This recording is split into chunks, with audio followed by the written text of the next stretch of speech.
एक नया दिन शुरू हुआ और काय यांग जाग गया। उसने सफाई की और छोटे से कमरे के कोने में पड़ी झाड़ू उठाकर बाहर चला गया। सामने के दरवाजे पर खड़े होकर उसने थोड़ा खिंचाव किया। उसने भोर के आसमान में धूसर रंग के स्पर्श को देखा और गहरी सांस लेते हुए आंखें बंद कर ली। वह शांति के इस पल का आनंद ले रहा था, फिर आंखें खोलकर जमीन पर झाड़ू लगाने लगा, धूल और पत्ते साफ करने लगा। सादे और साफ काले कपड़े पहने, बिना किसी कारण के पुराने कपड़ों का रंग यहाँ के युवाओं के अकेलेपन और वर्षों के अलगाव को उजागर कर रहा था। काय यांग की रीढ़ भाले की तरह सीधी थी और उसके चेहरे पर एक सावधानी भरा भाव था। हालांकि वह सबसे निचले दर्जे का काम पूरा कर रहा था, उसकी हरकतें बहुत शांत थीं। उसने झाड़ू पर ज्यादा जोर नहीं लगाया, उसका शरीर भी ज्यादा नहीं हिला। सिर्फ उसकी कलाई के घुमाव से झाड़ू सहजता से हिल रही थी। जब उसका शरीर हिलता था तो जमीन पर पड़ी धूल और कचरा जादुई रूप से उसके आसपास एक जगह जमा हो जाता था, मानो उनके पैर उगाए हों। काय यांग स्काई टावर का प्रयोगात्मक शिष्य था। उसने 3 साल तक स्कूल में प्रशिक्षण लिया था, लेकिन वह केवल संयमित शरीर के तीसरे चरण तक ही पहुंच पाया था। फिर भी उसके साथ ही प्रवेश पाने वाले अन्य शिष्य उससे बहुत पहले ही आगे निकल गए थे और उच्चतर चरणों तक पहुंच गए थे। वे सभी मुख्य भवन में प्रवेश कर सकते थे, अपना सम्मान प्रकट कर सकते थे और अपने भविष्य की ओर प्रगति कर सकते थे। हालांकि बाहरी प्रांगणों में अपनी अपर्याप्तता पर वह केवल विलाप ही कर सकता था। 3 वर्षों में संयमित शरीर के तीसरे चरण को बुरा या अच्छा नहीं कहा जा सकता, बल्कि वास्तव में बहुत ही औसत दर्जे का कहा जा सकता है। लाचार होकर काय यांग केवल बाहरी प्रांगण में ही झाड़ू लगाता रहा, अपना पेट पालने के लिए कड़ी मेहनत करता रहा और प्रशिक्षण में कड़ी मेहनत करता रहा। स्काई टावर स्कूल एक बहुत ही अनोखा स्कूल है। यह विशिष्टता शिष्यों के बीच निर्मम प्रतिस्पर्धा में दिखाई देती है। स्कूल में बलवान राजा के समान होते हैं, जबकि दुर्बलों का सफाया कर दिया जाता है। बलवान दुर्बल को खा जाते हैं। स्काई टावर स्कूल में जंगल के नियम का सभी सक्रिय रूप से पालन करते हैं। अन्य विद्यालयों में आप मैत्रीपूर्ण प्रतिस्पर्धा, भाईचारे के बंधन और एक ही लक्ष्य को प्राप्त करने के लिए मिलकर काम करने वाले लोगों को प्रशिक्षित कर सकते हैं। लेकिन स्काई टावर विद्यालय में आप केवल झूठे बंधन ही स्थापित कर पाएंगे, ताकि एक दूसरे का इस्तेमाल करके शक्ति प्राप्त कर सकें। एक दूसरे के शरीर पर पैर रखना ही एकमात्र रास्ता है। स्काई टावर की कठोर व्यवस्था पूरे हान राजवंश में प्रसिद्ध है। हालांकि मैदान इतने बड़े नहीं थे, लेकिन उनके शिष्यों के क्रूर स्वभाव के कारण उनकी शक्ति अद्वितीय थी। ऐसा इसलिए भी है क्योंकि प्रत्येक शिष्य का कौशल बाघ के समान होता है और बाहर निकलते समय नदियों और झीलों में कोई भी उन्हें उकसाने की हिम्मत नहीं करता। हालांकि स्काई टावर विद्यालय का एक नियम है, वह ये कि 14 वर्ष के शिष्यों के लिए उनके प्रवेश के पहले 3 वर्ष परीक्षा के चरण माने जाते हैं। इन 3 वर्षों में सभी शिष्यों को भोजन, वस्त्र और आश्रय बाहरी प्रांगण द्वारा प्रदान किया जाता है। शिष्यों को केवल साधना पर ध्यान केंद्रित करने की आवश्यकता होती है। यदि इन 3 वर्षों में आप संयमित शरीर को भेद पाते हैं, तो आप अपने बड़ों का सम्मान करने और उनके शिष्य बनने के लिए आंतरिक प्रांगण में प्रवेश कर सकते हैं। बेशक आपको किसी गुरु की आवश्यकता नहीं है और न ही स्वयं अभ्यास करना है, लेकिन स्वयं सीखने और गुरु की उपस्थिति में बहुत अंतर है। एक तरह से स्काई टावर के नियमों में कुछ लचीलापन और स्वतंत्रता है। यदि आप इन 3 वर्षों में भेद नहीं पाते हैं, तो आप या तो विद्यालय छोड़ सकते हैं या प्रयोगात्मक शिष्य के रूप में पदावनत हो सकते हैं। काय यांग की वर्तमान स्थिति प्रयोगात्मक शिष्य की है। वह स्काई टावर विद्यालय के लिए भी कलंक है। सामान्य शिष्यों की तुलना में उनके साथ बहुत अलग व्यवहार किया जाता है। प्रयोगात्मक शिष्यों को अपने भोजन, आश्रय और वस्त्र का प्रबंध करना होगा, क्योंकि बाहरी प्रांगण अब इन बेकार चीजों पर साधना के संसाधनों को बर्बाद नहीं करेगा। एक बार प्रयोगात्मक शिष्य के रूप में पदावनत होने के बाद आप मूल रूप से कभी भी आगे नहीं बढ़ सकते। जब तक आप अपने साधना स्तर को तेजी से नहीं बढ़ा लेते, तभी विद्यालय आपको एक सच्चा शिष्य बनने का प्रयास करने देगा। पूरे स्काई टावर में 3000 शिष्य हैं, जबकि प्रयोगात्मक शिष्य आप उन्हें अपनी 10 उंगलियों पर गिन सकते हैं। काय यांग को विश्वास है कि वह एक सच्चा शिष्य बन सकता है। स्काई टावर में जीवित रहने की चाह रखने वाले प्रयोगात्मक शिष्यों के लिए यह स्वर्ग पहुंचने की चाहत जैसा है। काय यांग का ही उदाहरण लीजिए। जिस झोपड़ी में वह रह रहा है, उसे उसने एक एक लट्ठा जोड़कर बनाया था। छोटी सी छत पर जो छेद हैं, उन्हें ठीक करने का भी उसके पास समय नहीं है। जब बारिश होती है तो पानी ठीक से निकल नहीं पाता और कमरे में जमा हो जाता है। वह अपने कपड़े खुद खरीदता है, खाना खुद जुटाता है, अपनी सभी जरूरतों के लिए वह खुद जिम्मेदार है। काय यांग की छोटी सी झोपड़ी स्कूल के सबसे दूरस्थ और सबसे निर्जन स्थान पर है। आमतौर पर इस तरह के भयानक व्यवहार को सहना मुश्किल होता है। यही वजह है कि स्कूल में इन शिष्यों की संख्या बहुत कम है। ज्यादातर जो इस कठोर शरीर को तोड़ नहीं पाए, उन्होंने छोड़ने का फैसला किया, लेकिन काई यांग वही रहा। पहले ही बाहर निकाल दिया गया है, अब कैसे ठीक है। कुछ महीने पहले जब उन्हें एक प्रयोगात्मक शिष्य बनाया गया, तो काई यांग ने अपना पेट पालने के लिए झाड़ू लगाने का काम स्वीकार कर लिया। इस समय काई यांग एक प्रयोगात्मक शिष्य और मीनार का छोटा झाड़ू लगाने वाला सेवक दोनों था। लेकिन सिर्फ झाड़ू लगाकर गुजारा चलाना मुश्किल है। कई बार उसे ठंड लगती है या भूख लगती है। इस जन्म में उसने यही रास्ता चुना था। फिर भी उसने पीछे हटने का ढोल नहीं बजाया, क्योंकि इसी जन्म में उसने ये शपथ ली थी और उसे इसी पर चलना है। मनुष्य यही करता है। काई यांग में एक कठोरता थी, अगर आप ईंट की दीवार से नहीं टकराते तो पीछे मुड़कर नहीं देखते। TLN चीनी मुहावरा, अपने फैसले विचार योजना पर चलते रहना। जैसे जैसे वह झाड़ू लगाता गया, आसमान धीरे धीरे जगमगाने लगा, रास्ते साफ करते हुए, अंतरिक्ष से धूल झाड़ते हुए। हालांकि झाड़ू लगाने में ज्यादा ऊर्जा खर्च नहीं होती, लेकिन सुबह से बिना खाए पिए और लगातार चलते रहने के कारण काई यांग पसीने से लथपथ था। इसका ताकत से कोई लेना देना नहीं था, क्योंकि उसका शरीर बहुत कमजोर था। 3 में से 2 बार खाना उसे भूखा ही रहता था। उसके जैसे जीने वाले किसी भी व्यक्ति का शरीर भला कैसे अच्छा हो सकता है। धीरे धीरे स्काई टावर के शिष्यों ने उसे घेर लिया। ये शिष्य सुबह जल्दी उठे थे, साधना करने के लिए नहीं, बल्कि उसे देखने के लिए। उन्हें काई यांग में बहुत रुचि थी। वे उसे ऐसे उत्सुक निगाहों से देख रहे थे जैसे किसी नग्न सुंदरी को देख रहे हो। रसीले मांस के डिब्बों जैसी मीठी खुशबू फैल रही थी। काई यांग के आसपास इकट्ठा हुए उन टावर के शिष्यों के बीच हवा में एक तनावपूर्ण प्रतिस्पर्धा का माहौल भी था। एक दूसरे को सावधानी से देखते हुए सभी ने एक अमित्र भाव से देखा। भीड़ में से किसी ने धीरे से कहा, इतने सारे लोग, ये थोड़ा ज्यादा है। यही वह क्षण था जब उन्होंने कहा, क्या तुम्हें लगता है कि कोई इस रास्ते पर चल सकता है? कोई नहीं चाहता कि तुम रुको। इस बात से बोलने वाले को शर्मिंदगी महसूस हुई, क्योंकि हर कोई जानता था कि वे क्यों इकट्ठा हुए थे। वे सभी काई यांग को क्यों देख रहे थे, उस पल के आने का इंतजार कर रहे थे। समय सीमा नजदीक आ रही थी, अभी जाना कोई अफसोस की बात नहीं थी। अगर पैसे मिल जाएं, और आज तो फसल भी कटनी है। काई यांग को अपने आसपास हो रहे शोर शराबे का अंदाजा तो था, हालांकि उसके चेहरे पर कोई बदलाव नहीं आया। वे हर 5 दिन में, महीने में 6 बार अपनी परेड निकालेंगे। उसे इसकी आदत हो गई है, कोई बात नहीं है। उसने ये भी देखा कि उसके सामने लोगों की संख्या कम हो गई थी, शायद वे सब अभी तक नहीं आए थे। वाह, ये लोग महीने में 6 बार वहां आने से वाकई परेशान है। क्या उनके पास करने के लिए और भी बेहतर काम नहीं है?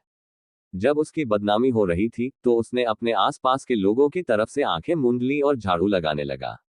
समय बीतने के साथ काई यांग के आसपास धीरे धीरे लोगों की संख्या बढ़ती गई। लगभग 30-40 लोग मौजूद थे। काई यांग अचानक रुक गया और सड़क के बीचों बीच बैठ गया। अपनी शारीरिक क्षमता वापस पाने के लिए उसने धीरे धीरे सुबह की हवा में सांस ली। इस हरकत पर उसके आसपास इकट्ठा हुए लोग फैल गए और उसे घेर लिया। काई यांग केंद्र में था। एक तनावपूर्ण माहौल छा गया, मानो हवा अब बह ही नहीं रही थी। किसी ने एक दूसरे को प्रसन्नता से नहीं देखा, बल्कि सभी काई यांग को गौर से देख रहे थे। अगर लोग इस भीड़ को देखते तो उन्हें ये गलतफहमी हो जाती कि विशेषज्ञ बीच में है। वरना इतने सारे लोग एक व्यक्ति को ऐसे कैसे घेर सकते थे? असल में काई यांग केवल एक संयमित शरीर, तृतीय चरण वाला एक प्रायोगिक शिष्य था। वहां मौजूद कोई भी व्यक्ति उससे ज्यादा शक्तिशाली था। काई यांग, परेशान होने की कोई जरूरत नहीं है। तुम आज्ञाकारी होकर जमीन पर लेट क्यों नहीं जाते ताकि मैं तुम्हें हरा सकूं और कुछ समय बचा सकूं? उसे इस तरह देखकर वे सचमुच तिरस्कार से भर गए। एक संयमित शरीर तृतीय चरण कितनी ऊर्जा बहाल कर सकता है? तुम तो वैसे भी हारोगे ही, तो देर क्यों कर रहे हो? सुनो सुनो, काई यांग, कृपया हमारे साथी शिष्यों की भावनाओं का भी ध्यान रखो। हम तुम्हारे जैसे नहीं हैं। इस खेल के बाद हमें अभ्यास करने जाना होगा। ये कथन काई यांग को जल्दी से झुकने और उन्हें उसे हराने देने के लिए था। अपनी आंतरिक ऊर्जा को पुनः प्राप्त करने का कार्य उनके लिए अपमानजनक था। हालांकि उसने बुद्ध लाओ की तरह बस अनसुना कर दिया। समय बीतता रहा, अचानक मीनार की मधुर घंटियां बजी। ये काई यांग और उसके आसपास के सभी शिष्यों के कानों तक पहुंची, जिससे शिष्य चौंक गए। घंटियां 9 बार बजी और पूर्व दिशा से सूर्य उदय हुआ।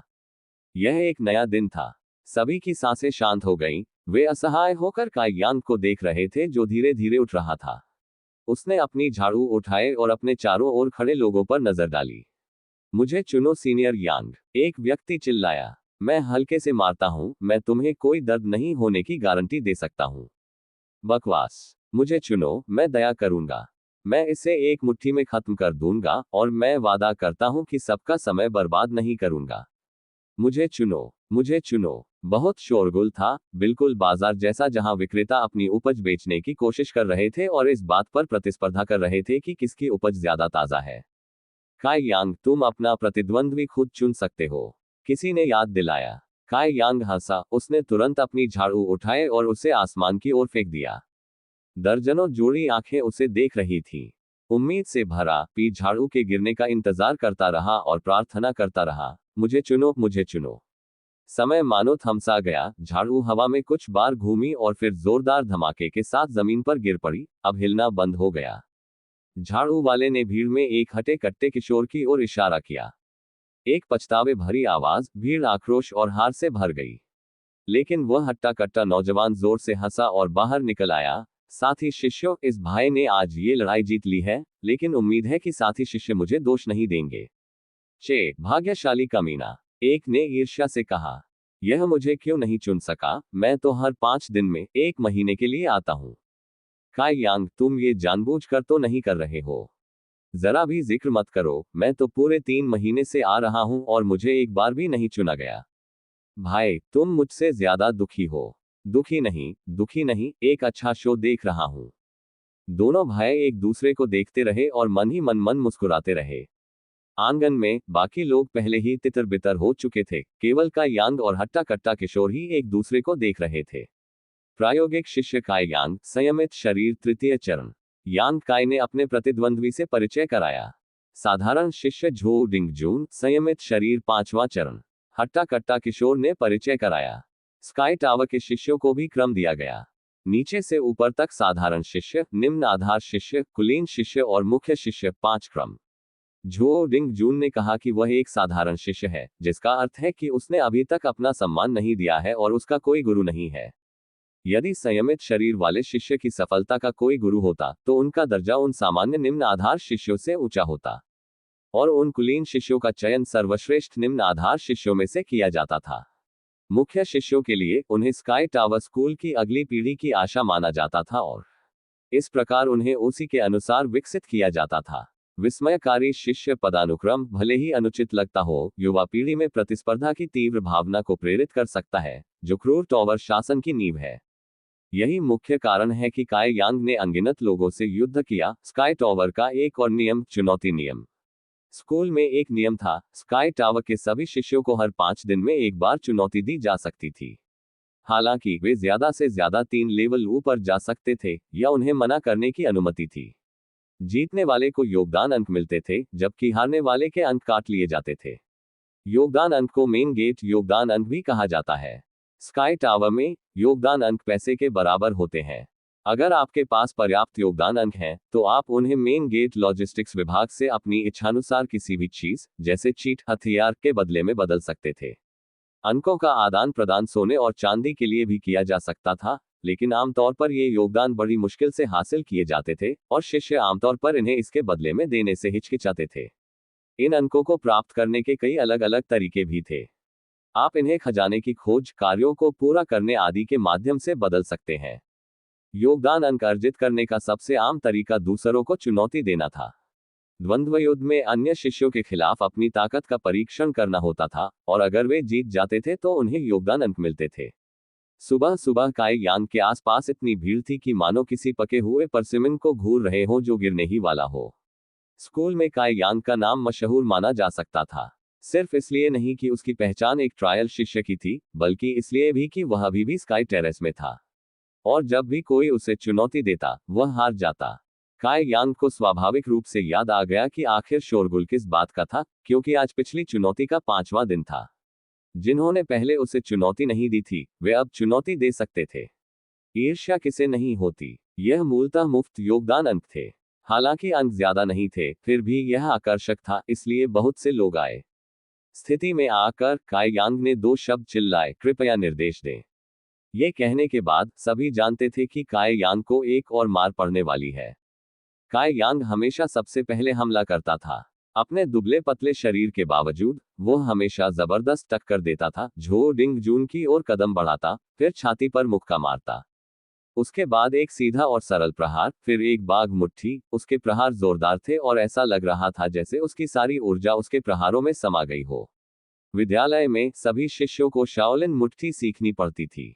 यह मुट्ठी बहुत प्रसिद्ध थी, शिष्यों को स्वस्थ रखने और उन्हें शुरुआत से ही तैयार रखने का एक बुनियादी तरीका। झो डिंग जून घबराया नहीं, क्योंकि वह अपने प्रतिद्वंद्वी से 2 स्तर ज्यादा शक्तिशाली था। दुर्भाग्य से इस युद्ध में कोई रहस्य नहीं था। काई यांग की मुट्ठी आती हुई दिखाई दे रही थी और उस हटे कट्टे शरीर ने उसे आसानी से चकमा दे दिया। अपने कपड़ों को छूते हुए झो डिंग को कोई चोट नहीं आई। फिर से मुक्का मारने पर काई यांग को आसानी से जवाब मिला और उसके सौर जाल में चोट लगी। दर्द को दबाते हुए काई यांग जल्दी से पीछे हट गया और झो डिंग के तीसरे प्रहार से बच गया।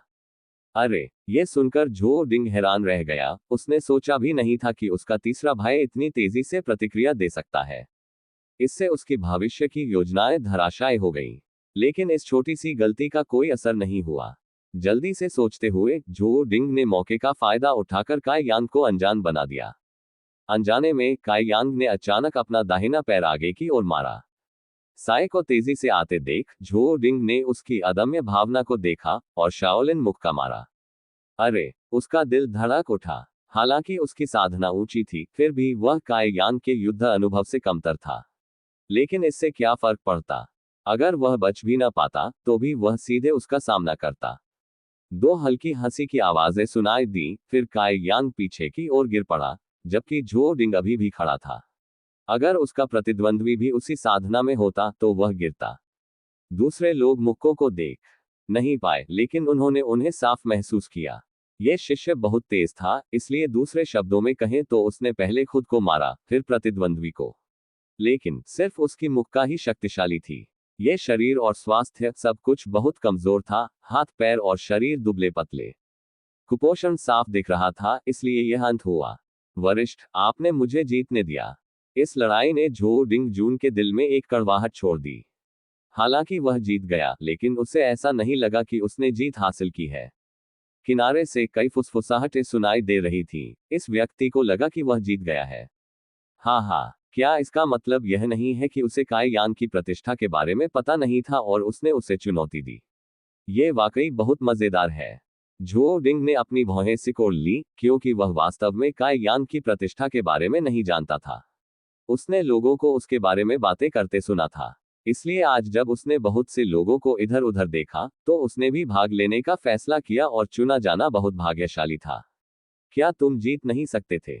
उसकी अपनी मुट्ठी ने उसे उड़ा दिया, जिससे वह बहुत नुकसान में आ गया।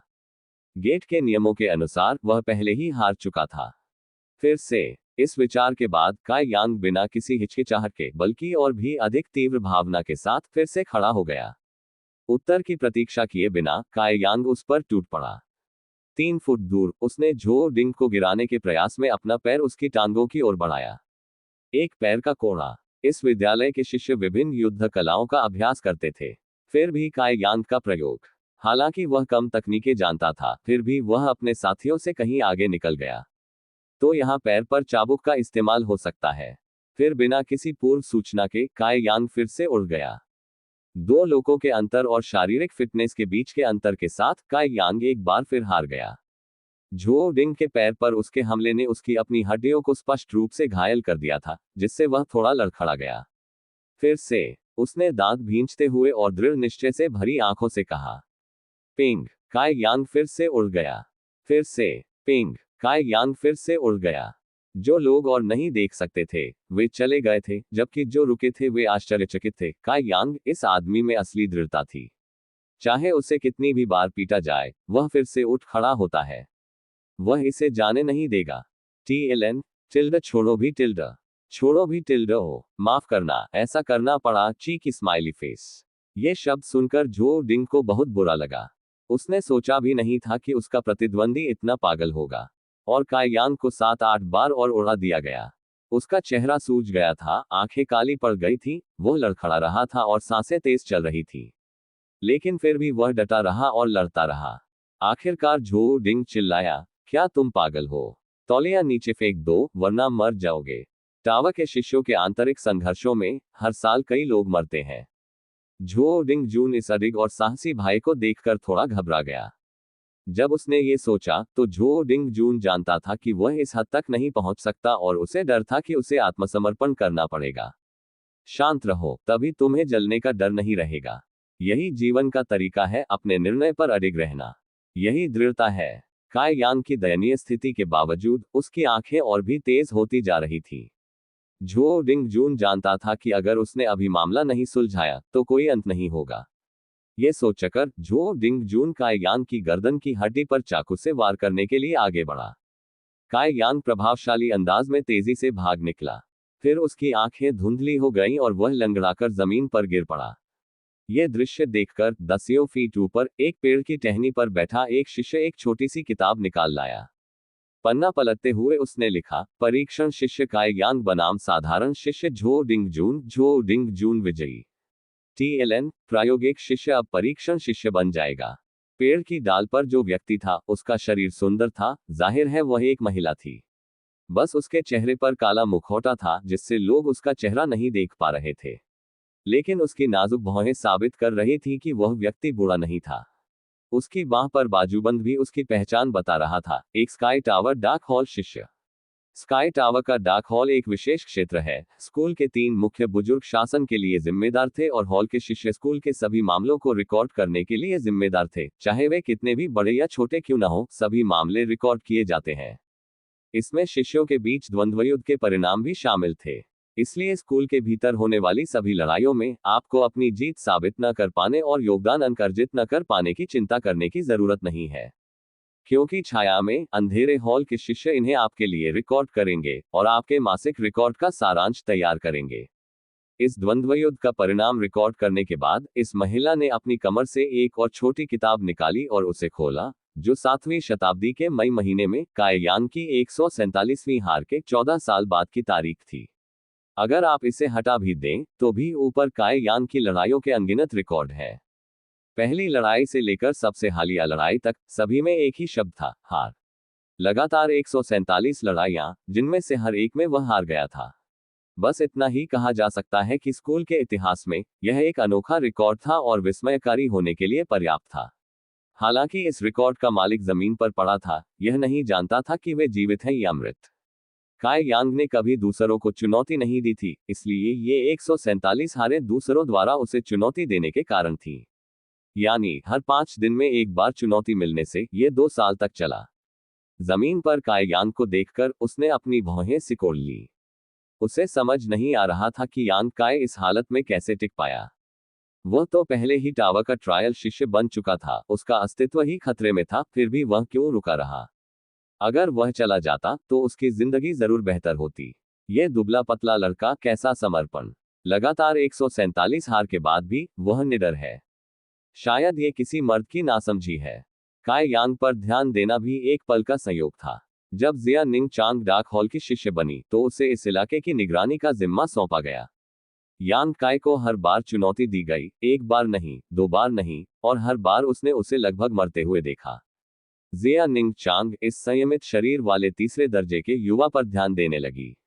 वह सचमुच उत्सुक थी, अपनी ताकत के साथ वह स्काई टावर छोड़ने से पहले कितनी देर तक टिक पाएगा। इस तरह की प्रतिभा, इस तरह की प्रशिक्षण गति, वह सचमुच यहां रहने के लायक नहीं था। साधारण दुनिया ही उसकी जगह है। नीचे के लोग बहुत पहले ही तितर बितर हो चुके थे, सिर्फ काय यांग जमीन पर ही था। आते जाते समय बीतता गया। जिया निंग चांग पलक झपकते ही शाखा से गायब हो गया। जब काय यांग उठा तो 3 बज चुके थे। उसके शरीर पर कहीं भी दर्द नहीं हो रहा था। लड़खड़ाते हुए वह उठा और ऊपर देखा तो हैरान रह गया, क्योंकि जहां से वह उठा था वह एक पेड़ की छाया में था, न कि जहां वह बेहोश हुआ था। यह वाकई आश्चर्यजनक था। क्या कोई साथी शिष्य इतना दयालु था कि उसे वहां तक पहुंचा सके? ऐसा पहले कभी नहीं हुआ था, जिससे काय यांग की भौहें तन गईं। उसे धुंधला धुंधला याद आ रहा था कि उसके सामने एक छायादार आकृति दौड़ रही थी। लेकिन याददाश्त बहुत धुंधली थी, ज्यादा सोचने से वह और भी अस्पष्ट हो गई। लेकिन उसकी वर्तमान स्थिति और जहां वह बेहोश हुआ था के बीच बहुत स्पष्ट निशान थे, जो साफ दिखा रहे थे कि उसे घसीटा गया था। एक बार फिर उसने अपनी पीठ को महसूस किया और तुरंत तेज दर्द फैल गया। काय यांग एक पल के लिए स्तब्ध रह गया और गुस्से से भर गया। अपने उपकारकर्ता के प्रति उसकी जो सद्भावना थी वह भी तुरंत गायब हो गई। उस व्यक्ति ने उसे सीधे घसीट कर ले लिया, वरना उसकी पीठ से इस तरह खून कैसे बह सकता था। हो सकता है वह बस चला गया हो। उसे जमीन पर काय यांग ने मन ही मन सोचा। उदास होकर काय यांग को एहसास हुआ कि उसके दाहिने हाथ में कुछ है। संदेह से नीचे देखते हुए वह अपने हाथ में चीनी मिट्टी की एक छोटी सुंदर कलाकृति देखकर हैरान रह गया। यह क्या है? यह निश्चित रूप से उसका नहीं था, क्योंकि काय यांग के पास सिर्फ उसके शरीर पर पहने कपड़े और उसकी झाड़ू थी। यह उसके पास कैसे हो सकता है? उस छोटी चीनी मिट्टी की बोतल पर एक लेबल था। यांग काओ ने उसे पढ़ा, रक्त का थक्का जमाने वाली क्रीम। रक्त का थक्का जमाने वाली क्रीम। काय यांग को इसके बारे में पता था। यह स्कूल की घाव भरने वाली क्रीम थी। हालांकि यह साधारण थी, लेकिन इसके प्रभाव बहुत अच्छे थे। आमतौर पर शिष्य आपातकालीन उपयोग के लिए एक बोतल साथ रखते हैं। स्काई टावर लॉजिस्टिक्स में क्रीम की यह एक बोतल बहुत महंगी थी। बोतल की कीमत 10 अंक थी। एक महीने तक झाड़ू लगाने पर काय यांग कितने अंक कमा सकता है? वह सिर्फ 10 अंक ही कमा सकता था। दूसरे शब्दों में, इस एक बोतल की कीमत उसके लिए एक महीने के काम के बराबर थी। वह कौन था? इस समय काय यांग का उस व्यक्ति के प्रति आक्रोश काफी कम हो गया था, लेकिन जैसे ही वह आगे बढ़ा, दर्द फिर से भड़क उठा। वह 3 साल इस मीनार में रह चुका था। इस दौरान यांग काय शिष्यों के बीच करुणा की कमी के आदी हो चुके थे। लेकिन आज इस व्यक्ति द्वारा उनके लिए रक्त का थक्का जमाने वाली क्रीम की एक बोतल छोड़ना यांग काय के दिल को बहुत छू गया। शुरू में उसने सोचा था कि सभी शिष्य ठंडे खून वाले लोग हैं। शायद क्रीम की यह बोतल उनके लिए ज्यादा मायने नहीं रखती थी, लेकिन काय यांग को इस समय इसकी सख्त जरूरत थी। एक कहावत है, टपकता पानी कृपा है, दांत गिरने पर भी इसे भूलना मुश्किल है। TLN मतलब एक छोटी सी कृपा हमेशा याद रखनी चाहिए और उसका बदला देना चाहिए। काय यांग आभारी भी था और याद करने की कोशिश भी कर रहा था कि वह कौन था। उसे याद रखना मुश्किल होता जा रहा था। उसे बस खुशबू की एक पतली सी किरण याद आ रही थी जो इधर उधर घूम रही थी। क्या ये दवा इतनी खुशबूदार थी? काय यांग ने सोचा। शांत होकर और अपने कपड़े ठीक करके उसने ध्यान से शीशी रख दी। काय यांग ने फिर से झाड़ू उठाए और अपना काम शुरू कर दिया। अंदर बाहर सब कुछ साफ हो गया। फिर आधी रात को उसका काम पूरा हुआ माना गया। काय यांग अपने थके और भूखे शरीर को घसीटते हुए अपनी झोपड़ी में वापस आया। सुबह के युद्ध के घावों का अभी तक इलाज नहीं हुआ था। काय यांग भूख से तड़प रहा था, तब भी वह बस सह सकता था। पहले जख्मों का इलाज करो, फिर भूख से। फिर उसने अपने कपड़े उतारकर अपने शरीर को धोने के लिए पानी का एक टब उठाया। अगर कोई उसके पास होता और काय यांग के शरीर को देखता, तो वह सदमे से चीख उठता। काय यांग की हड्डियां और पसलियां साफ दिखाई दे रही थीं। यह साफ था कि उसके शरीर पर ज्यादा मांस नहीं था और उसमें पोषण की कमी थी। उसके शरीर पर जगह जगह चोट के निशान और निशान भी थे। लगभग कोई भी जगह ऐसी नहीं थी जहां निशान न हो। हर 5 दिन में उसे चुनौती दी जाती, हर बार वह हार जाता, हर बार वह बेहोश हो जाता। जब पुरानी चोटें अभी मिट भी नहीं पाती, तो नई जुड़ जाती। किसी और की बात करें तो वह इस दर्द को बर्दाश्त नहीं कर पाता, लेकिन काय यांग ने किया। उसने न सिर्फ इसे सहन किया, बल्कि अपनी रोजाना झाड़ू लगाना जारी रखा, उन चोटों को खुद पर असर न करने दिया। शरीर साफ होने के बाद काय यांग ने खून का थक्का जमाने वाली क्रीम की शीशी उठाए और उसे थोड़ा सूंघा। उसे लगा कि दवा काफी ताजगी देने वाली थी और वह उसमें खो गया। फिर उसने अपनी शीशी हिलाकर साफ कर ली। काय यांग ने वह शीशी खोली और क्रीम को सीधे अपनी चोटों पर लगाने की कोशिश की, लेकिन रुक गया। वह जल्दी से पानी का एक नया टब लेने गया और फिर उसमें थोड़ी दवा डालकर उसे पतला कर दिया। ध्यान से हिलाते हुए उसने पतला किए हुए घोल से अपना इलाज शुरू कर दिया। TLN आह बेचारे की जिंदगी बहुत ही सहज। TT खून का थक्का जमाने वाली क्रीम का असर तो अच्छा था, लेकिन उसे पतला करने के बाद असर भी कम हो गया। लेकिन काय यांग के पास सिर्फ यही एक शीशी थी, इसलिए स्वाभाविक रूप से उसे इसका इस्तेमाल कम ही करना होगा। पतला किया हुआ टब खत्म होने के बाद काय यांग ने अपनी चोटों का इलाज भी पूरा कर लिया था। हालांकि इससे उसे कुछ शंकाएं भी हुई। क्योंकि लेप की गंध पहले जैसी नहीं थी और थोड़ी तीखी भी थी। अपने कपड़े वापस पहनकर वह गहरे रंग का शकरकंद लेने गया और उसे झटपट खा गया। काय यांग फिर अपने बिस्तर पर लेट गया और जल्द ही सो गया। छोटी छत के छेदों से कुछ रोशनी अंदर आ रही थी, जिससे झोपड़ी में उजाला हो रहा था। झोपड़ी बहुत ही कम जगह वाली थी, वहां कोई मेज या कुर्सियां नहीं थी। बस एक छोटा सा बिस्तर था जिस पर हिरण की खाल का एक कंबल और चौकोर तकिया था। काय यांग के पास बस यही सब था। हिरण की खाल काय यांग द्वारा पहले शिकार किए गए एक हिरण की थी। हालांकि यह मोटी नहीं थी, फिर भी गर्म थी। हालांकि उसका तकिया स्कूल के बाहर शिकार के दौरान इस्तेमाल किया गया था, संयोग से उसने उठा लिया। तकिया चौकोर था, 1 फुट लंबा और 3 अंगुल मोटा। यह पत्थर जैसा दिखता था, महसूस भी पत्थर जैसा था, लेकिन पत्थर जितना वजन सहन नहीं कर पा रहा था। काय यांग को नहीं पता था कि यह क्या है, लेकिन उसने इसे तकिए की तरह इस्तेमाल किया और आगे जांच पड़ताल नहीं की। ये काले पत्थर का तकिया काय यांग के पास 1 साल से था, फिर भी उसे अभी तक नहीं पता था कि यह क्या है। फिर भी यह एक शानदार तकिया था। गहरी नींद में काय यांग ने आज की लड़ाई का सपना देखा। बार बार झो डिंग जून उसे टक्कर मारकर दूर ले जा रहा था और बार बार वह उठ खड़ा होता, डटकर लड़ता और अपनी छाती पर खून की लकीर खींचता रहता। जैसे जैसे सपना आगे बढ़ता, खून की लकीर और भी तेज होती जाती। काय यांग का सोया हुआ चेहरा दर्द से सिकुड़ा हुआ था, लेकिन आप देख सकते थे कि वह दृढ़ था। उसके दिल में बस एक ही लक्ष्य था, सफल होना। अगर उसे अपना पैर काटने या अपने शरीर को आग में भूनने का आदेश भी दिया जाए, तो भी वह डर के मारे नहीं कांपेगा। बेहोश काय यांग ने ध्यान ही नहीं दिया कि उसके नीचे रखे तकिए से एक धुंधली रोशनी गायब होने लगी थी, जो उसके मूड के अनुरूप थी। ये रोशनी और भी तेज होती गई। सपने में काय यांग ने झो डिंग जून के साथ अपनी सुबह की मुठभेड़ जारी रखी, बार बार जमीन पर गिरते हुए। 1000वीं बार गिरने और फिर उठने की अपनी अटूट इच्छाशक्ति के साथ वह अचानक टूट पड़ा। वह निर्दयता से झो डिंग जून की ओर दौड़ा, जो तुरंत जमीन पर गिर पड़ा। झो डिंग जून का रूप धुंधला हो गया और उसकी अपनी आकृति में बदल गया। इस क्षण काय यांग का मन शांत हो गया, हालांकि यह उसके अपने प्रतिद्वंद्वी को हराने के कारण नहीं, बल्कि खुद से उसकी जीत के कारण था। अपने भीतर के डर और झुकते हुए दिल के खिलाफ जीत। धीरे धीरे एक हल्की सी अनुभूति उभरी, अब आसमान के नीचे कुछ भी नहीं है जो उसे उनके आगे झुकने पर मजबूर कर सके। वास्तव में काय यांग के सिर के नीचे रखे काले तकिए से अचानक एक काली किरण फूट पड़ी। ये काली किरण काले पत्थर से निकली और यांग काय के सिर में चुभने से पहले कुछ देर हवा में मंडराती रही, तुरंत आंखों से ओझल हो गई। उसी समय एक प्राचीन और वीरान जगह पर एक अजीब सी उपस्थिति उतरी। ज्वार की लहरों की तरह, बर्फ के ढहने की तरह उस अजीब उपस्थिति ने सोचा कि उसके सामने कोई भी व्यक्ति महत्वहीन है। काय यांग ने अचानक अपनी आंखें खोली, उसका पूरा शरीर पसीने से तर और डर से फटा जा रहा था। उस अजीब सी उपस्थिति से उसकी नींद खुल गई। खुद को शांत करते हुए उसने मुस्कुराने की कोशिश की।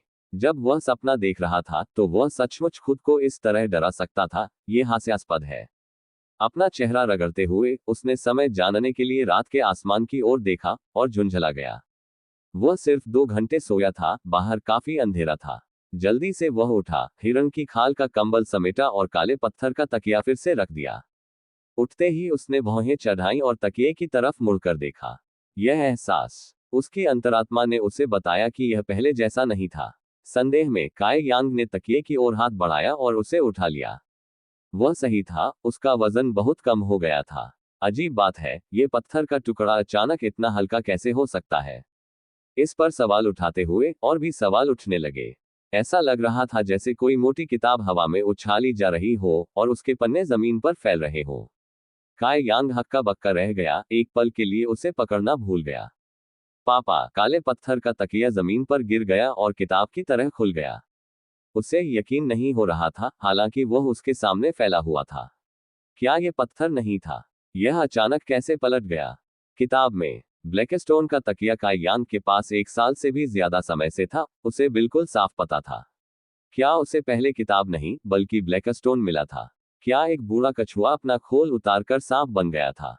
कुछ देर पहले जब वह किताब उठाने के लिए नीचे झुका, तो उसे तुरंत उससे जुड़ाव महसूस हुआ।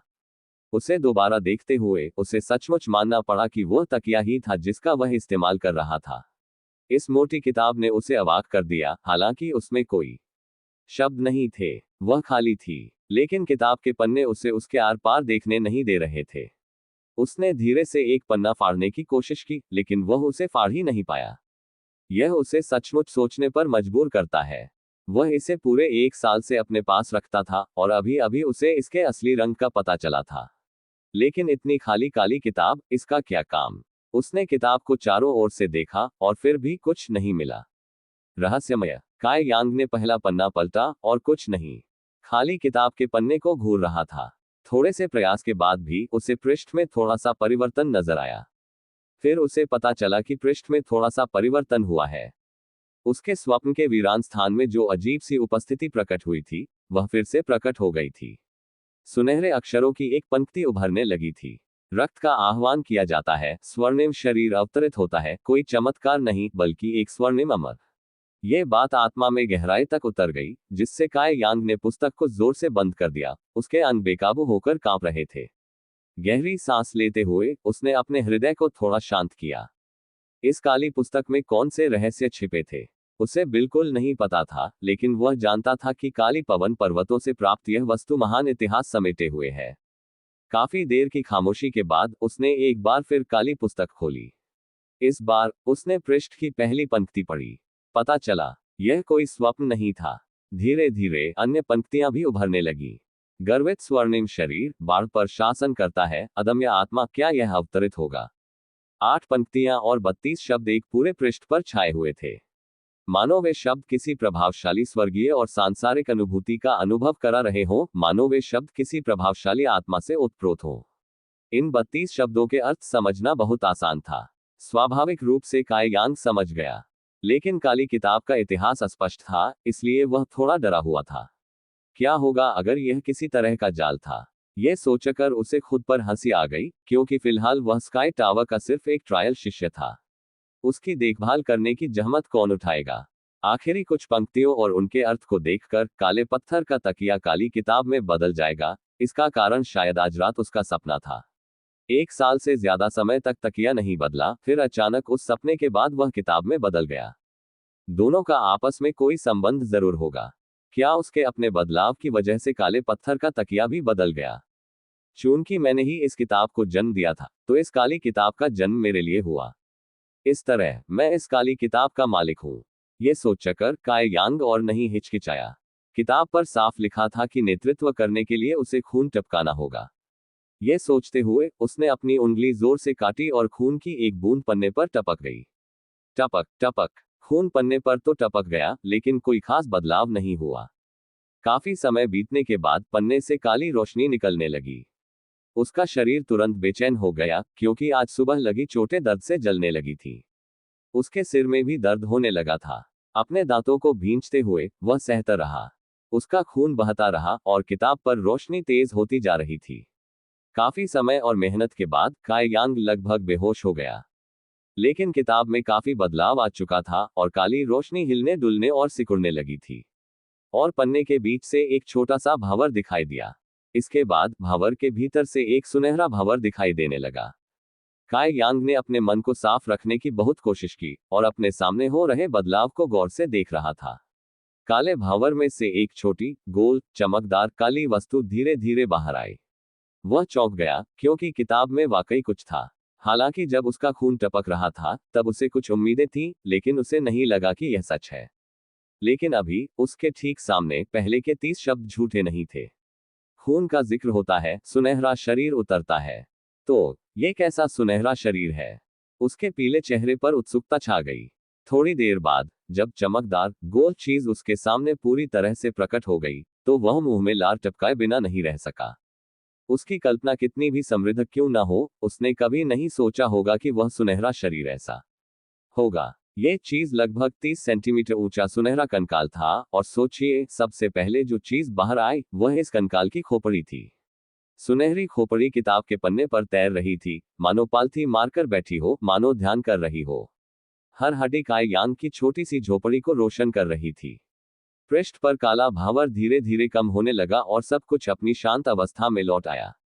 काय यांग ने इस अजीब सुनहरी खोपड़ी को प्रकट होते देखा था। कुछ देर तक उसे समझ नहीं आया कि क्या प्रतिक्रिया दे। पृष्ठ पर सिर्फ ये बताया गया था कि इस सुनहरे शरीर को कैसे बाहर निकाला जाए, लेकिन यह नहीं बताया कि बाहर आने के बाद क्या करना है। उसे देखकर उसे लगा कि कुछ गड़बड़ है। उसके सामने सुनहरे कंकाल की आंखें नहीं थी, लेकिन उसे ऐसा लग रहा था जैसे वह उसका अपना कंकाल हो। जाहिर है कि उसका कोई मुंह नहीं था, लेकिन वह अपनी कमजोरी का मजाक उड़ा रहा था। ये सोचकर काई यांग गुस्से से भर गया और उसे उठाने चला गया। ये छोटा तुच्छ कंकाल घमंडी होने की हिम्मत कैसे कर सकता है। उसने सोचा भी नहीं था कि जब वह उसे पकड़ने गया तो सुनहरा कंकाल उसकी ओर उड़कर आया। उसके हाथ के पास से उड़कर उसकी छाती में धंस गया। यह थोड़ा डरावना था। एक कंकाल उसकी छाती पर टूट पड़ा। वह चीखा और फिर उस कंकाल से एक फ्लोरोसेंट रोशनी निकलने लगी और काई यांग के अंगों के रोमछिद्रों में गहराई तक घुस गई। अचानक उसके पूरे शरीर में दर्द फूट पड़ा, लेकिन यह दर्द कोई साधारण दर्द नहीं था, बल्कि हड्डियों की गहराई से आ रहा दर्द था। उसने दर्द से सांस ली, जमीन पर गिर पड़ा, उसका शरीर झींगे की तरह मुड़ गया, ऐंठन की लहरों के साथ। उसी क्षण उसके पूरे शरीर की हड्डियां चकनाचूर हो गईं, और वह एक उंगली भी नहीं उठा पा रहा था, क्योंकि उसमें बिल्कुल ताकत नहीं थी। यह कोई भ्रम नहीं था। अगर आप उसके शरीर के अंदर देख सकते तो आप उसकी हड्डियों को कुचलते हुए देख सकते थे, और हर कुचली हुई हड्डी के पास सोने की एक परत लिपटी हुई थी। टूटी हुई हड्डियों की लगातार मरम्मत हो रही थी, लेकिन क्षति की गति से कहीं धीमी। जब मरम्मत पूरी हो जाती तो उसे फिर से कुचल दिया जाता। मानव हड्डियां अस्थि मज्जा और अस्थि मज्जा तंत्रिका के चारों ओर लिपटी होती हैं। उन पर जरा सा भी स्पर्श बहुत बड़ा नुकसान पहुंचा सकता है। उस क्षण उसकी पीड़ा की केवल कल्पना ही की जा सकती है। उसके शरीर की एक भी हड्डी टूटी नहीं थी। दूसरों के लिए भी, भले ही उनकी ताकत उससे 1000 गुना ज्यादा होती, वे शायद अब बेहोश हो जाते। लेकिन काई यांग के साथ वह अभी 1000 गुना दर्द महसूस कर सकता था।